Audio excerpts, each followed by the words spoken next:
देख इनको, न पूछिन खिरखा पोशों की इरादत हो तो देख इनको, यदे बैजा लिए बैठे हैं अपनी आस्तीनों में।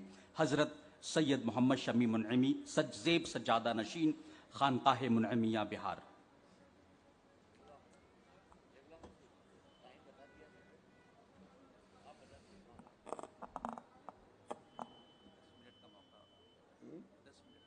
बेहतर, शुक्रिया।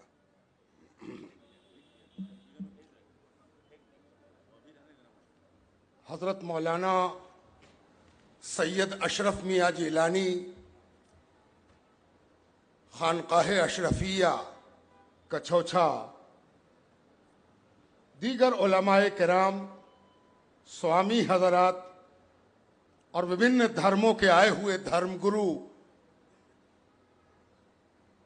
और पूरे हिंदुस्तान से हर धर्म के चाहने वाले, मानने वाले सभी श्रद्धालुगण जो हमें सुन रहे हैं और देख रहे हैं, हम सब के लिए ये बड़ी खुशकिस्मती, सौभाग्य और जिंदगी का एक बड़ा कीमती लम्हा है कि हम एक करीब तरीन बुजुर्ग के 100वें उर्स में हाजिर आने का शरफ हासिल कर रहे हैं।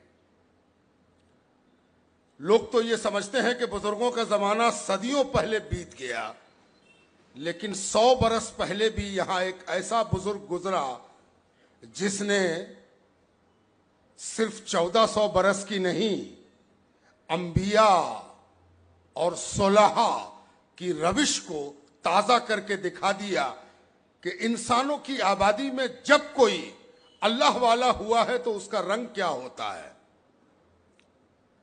हम सब बाबा ताजुद्दीन की दरगाह पर हाजिर हैं, जिनके विसाल को 100 बरस गुजर गए।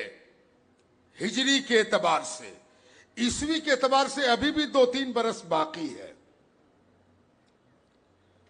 बाबा ताजुद्दीन एक ऐसा वली, एक ऐसा संत जिसने बहुत कुछ सिखा दिया, बहुत कुछ समझा दिया, बहुत कुछ बता दिया।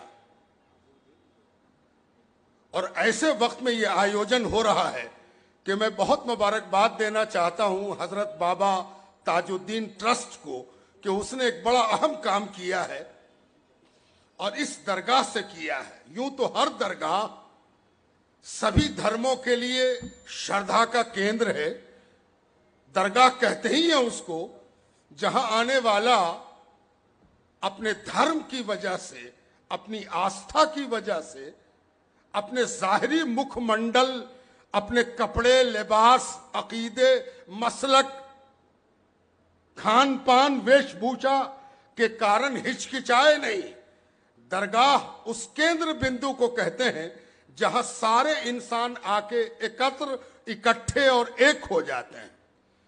इसलिए ये जो आयोजन है ये बहुत कुछ कह रहा है और इस आयोजन के प्रति हम सब अपनी अपनी मोहब्बत, अपना अपना प्यार व्यक्त करने यहां आए हैं।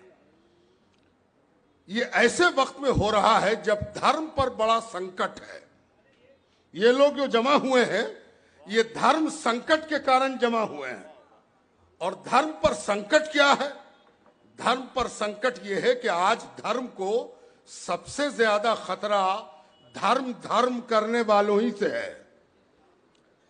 पहले जो अधर्मी होता था वो मारकाट करता था, वो नफरत की बात करता था, वो लूटपाट करता था, वो लोगों में भेदभाव करता था और पहचान लिया जाता था कि ये अधर्मी है, बदमजहब है, लामजहब है।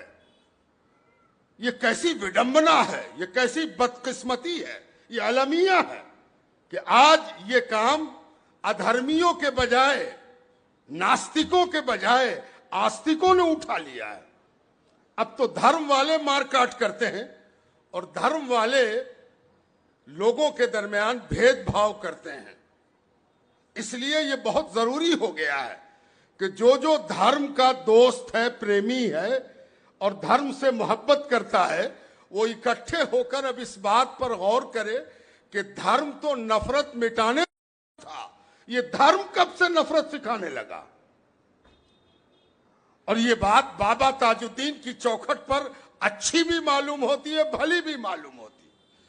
मुझे याद आते हैं हिंदुस्तान में गरीब नवाज ख्वाजा खाजगान, उनसे एक बार पूछा गया था कि कोई संत कैसे बनता है, सूफी कैसे बनता है, अल्लाह वाला कैसे बनता है।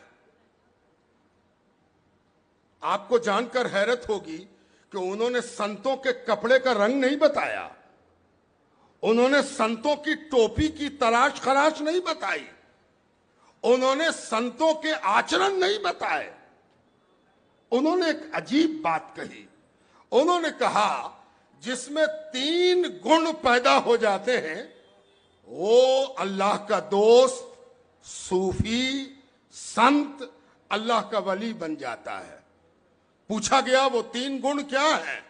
ख्वाजा ने कहा जिसमें सूरज का गुण पैदा हो जाए कि सूरज जब निकलता है, सूर्योदय होता है, आफताब तुलू होता है, नमाज पढ़ने वाला नमाज पढ़ने लगता है, पूजा करने वाला पूजा करने लगता है, उस वक्त सूरज को सब भूल जाते हैं कि सूरज जब निकला तो उसने अपना प्रकाश देने के लिए, अपनी गर्मी देने के लिए कभी धर्म नहीं पूछा, आस्था नहीं पूछी, रंग नहीं पूछा, धर्म तो धर्म ये भी नहीं पूछा कि तुम नास्तिक हो या आस्तिक हो, खुदा को मानते हो या नहीं मानते हो। उसका काम है रोशनी देना, वो सबको रोशन कर देता है। ये पहली सिफत जिसके अंदर पैदा हो जाए, समझो कि वो अल्लाह का दोस्त बनने की एक सीढ़ी तय कर गया। दूसरी सिफत यह है कि जब किसी के अंदर देखो कि दरिया, नदी जैसी सिफत पैदा हो जाए कि नदी जब बहती है तो उसकी कलकल करती हुई धारा कभी किसी से ये नहीं पूछती कि तुझे पानी लेना है, प्यास बुझानी है, मुंह धोना है, पैर धोना है, तो पहले अपना धर्म बता। तू किस धर्म का है, तू किस मसलक का है, किस आस्था का है, किस रंग का है, तेरा विश्वास क्या है, तेरी नेशनलिटी क्या है, तेरी जात क्या है, तू कौन सी भाषा बोलता है, पापी है या बहुत बड़ा सदगुरु है। नहीं, उसका पानी सबके लिए हाजिर है, जो चाहे पी ले, मुंह धो ले, अपनी प्यास बुझा ले। जब किसी के अंदर नदी जैसा गुण पैदा हो जाए तो समझो कि वो अल्लाह के दोस्त बनने की दूसरी सीढ़ी चढ़ गया है।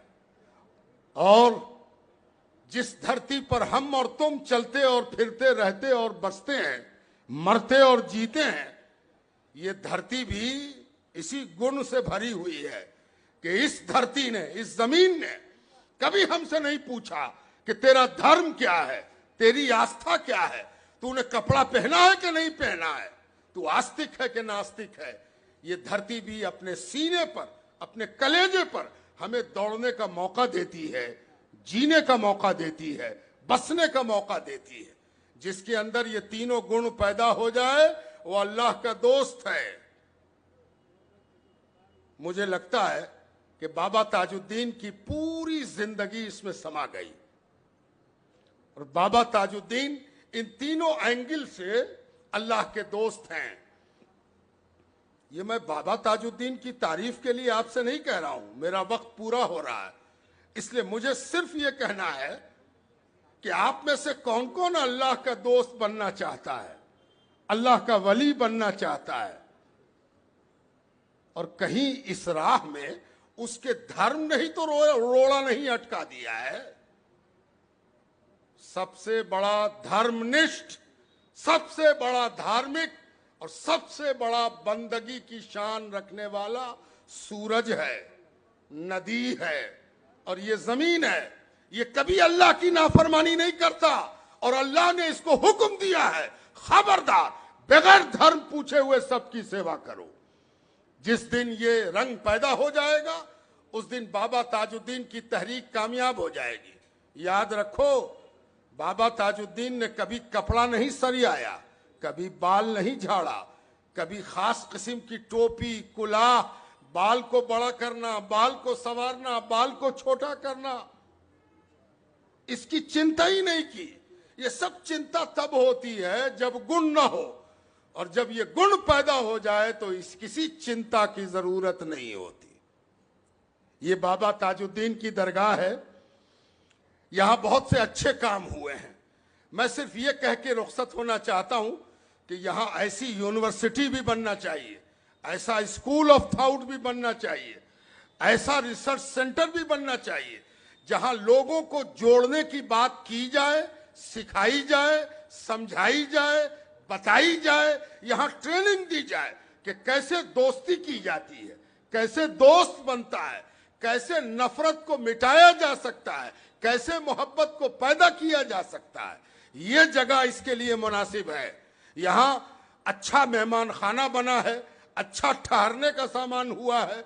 अब अच्छी तरबियत और अच्छी दीक्षा और अच्छी तालीम की भी जरूरत है कि लोगों को जोड़ा जाए। बड़ी बड़ी यूनिवर्सिटी बन गई, लेकिन मोहब्बत और प्यार सिखाने वाली यूनिवर्सिटी नहीं बनी। ये दरगाहें मोहब्बत और प्यार का प्रैक्टिकल सिखाती हैं। ये लेबोरेटरी है मोहब्बत सिखाने की। यहां मोहब्बत को पनपने देना चाहिए, और जो इस मोहब्बत की बारगाह में आता है और मोहब्बत का दुश्मन होता है, उसका दम घुटने लगता है कि हम कहां आ गए। यहां तो हिंदू भी है, मुसलमान भी है, सिख भी है, ईसाई भी है। बेचारा घबरा जाता है। उसे नहीं मालूम कि हिंदू भी अल्लाह ही का पैदा किया हुआ है, और मुसलमान भी अल्लाह का पैदा किया हुआ है, आस्तिक भी अल्लाह का पैदा किया हुआ है, और नास्तिक भी अल्लाह का पैदा किया हुआ है। जब पैदा करने वाले ने नहीं सोचा कि हम किसको पैदा कर रहे हैं, या सोच के बनाया, तो तुम कौन होते हो सबके दरमियान अंतर करने वाले। ये इंसान के लिए जरूरी है, ये देश के लिए जरूरी है, ये पूरी दुनिया के लिए जरूरी है कि सब एक दूसरे का सम्मान करें। ये बातें जो मैं कह गया, ऐसा मत समझिएगा कि कुरान इसके खिलाफ है और हम लोग कुरान के खिलाफ बात करने आए हैं, या हम लोग किसी धर्म के ग्रंथ के विरुद्ध बोल रहे हैं। कुरान ने हमें सिखाया है, लकुम दीनुकुम वलिय दीन। याद रखो, मेरा धर्म कुछ है, तुम्हारा धर्म कुछ और होगा, इनका धर्म कुछ और होगा। धर्म अलग अलग हो सकता है, लेकिन अलग अलग धर्मों के साथ कैसे चला जा सकता है, ये सिखाया है इस्लाम ने। और जो इस्लाम का नाम लेकर दूसरों के साथ सही तौर पर जीना नहीं सीख सका, उसने सब कुछ सीखा, इस्लाम ही ना सीख सका। हजरात,